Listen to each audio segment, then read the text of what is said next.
whispering in the trees. It's two cities and they're only pipes and... The style of government that Greece chose to, and why they chose it is it's very simple. They chose to run this socialist style government to buy votes from students, young people, people who don't normally vote, people with their hands out, and it worked to that extent that the young people and the creeps and the lazy bums and the people with their hands out all voted for this socialist style government that promised free education, free this, doubled the salaries of teachers, doubled the salaries of city and state and government workers, doubled them, for crying out loud. Does it sound familiar? This is the Obama argument. This is what Obama's trying to do. He's going to buy votes. He's trying to buy votes. Does it sound familiar even here locally in Lake County? If not even more local than that. They're buying votes with the money they collect from other people, many of which don't vote for them. And then they pass it out to the people who do vote for them. But that type of Ponzi scheme, which is what socialism is, doesn't work for long. And yes, Social Security is the same type of Ponzi scheme.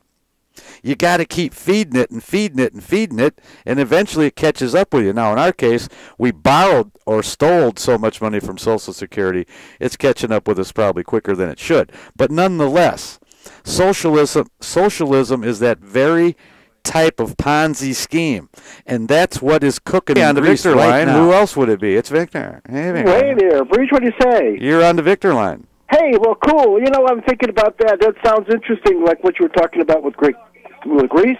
Reminds me a little bit of America. You know, it's like, hey, we had the most productive country in the world, and we start to convert savings and pension plans into the stock market.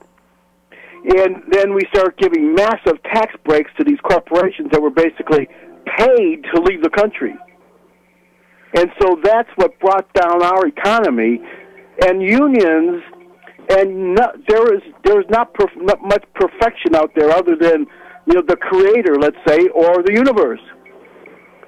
Why aren't all American workers then a member of a union?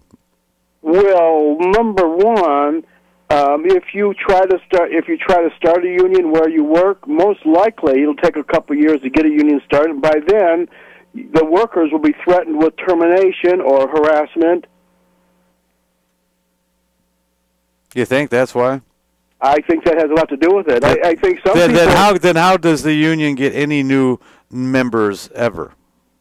Under that scenario, if that's true, how can the numbers increase ever? That's another question. I hadn't really thought about that, but why don't you hang up and think about that, because you're just double talking me now, even if you are in the Victor line. Why aren't all American workers in a union? Why is that? You could even ask the question, why is that not a good thing, or is it a good thing? And tell me why that all Americans are not members of unions. We've had plenty of time to negotiate it. Plenty of time. Tell Victor he doesn't actually need a mulligan. It's just a question if I get to the mulligan line. Mad Mac, hello. The purpose of the unions is simply to protect and promote the increase in wages for the undereducated and the underskilled. To promote or to protect... And the underperforming. The underperforming and the mediocrity or the mediocre worker, so that he does not fall further behind in the larger scheme of things. There is nobody in any union, albeit maybe a 5% of, let's say, like a medical doctor's union or some type of thing like that. It helps prevent them from slipping and prevent them from falling behind. Financially. financially and in because I'm in focused the work more on the area. question of why we are all not.